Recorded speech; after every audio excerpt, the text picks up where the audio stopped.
Les médecins sont en colère. L'assurance maladie leur propose une revalorisation de la consultation de 1,50 €. On est loin des 30 € demandés.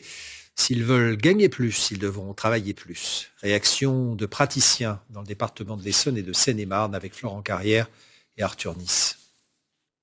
Les médecins l'attendaient depuis plusieurs mois. La proposition de l'assurance maladie est désormais sur la table. 1,50 € de plus pour une consultation médicale portée à 26,50 €. On est donc loin des 30 à 50 € demandés par les médecins. Pour ce généraliste des Ulysses, c'est une proposition indécente. Elle ne couvre même pas le coût de l'inflation.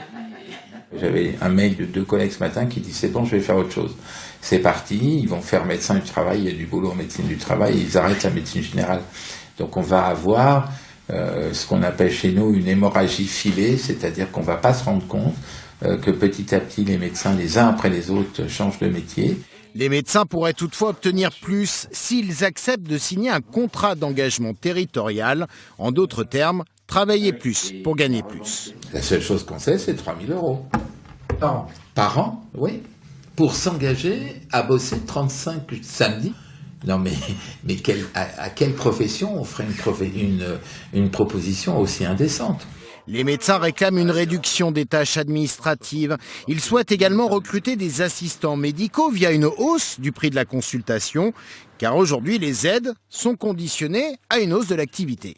Ça fait 30 ans que malgré la non-augmentation de ce tarif, ils remplissent leurs devoirs. Ils travaillent 55 heures par semaine en moyenne, font des burn-out, 40% des médecins sont en burn-out. On remplit tous ces devoirs depuis des années, ça fait des années que nous ne sommes pas entendus. Donc le donnant-donnant, il est temps maintenant que le gouvernement donne enfin à ces médecins. Les médecins ont d'ores et déjà prévu de se mobiliser le 14 février prochain lors d'une manifestation unitaire. Ils pourraient également reprendre la grève initiée au mois de décembre.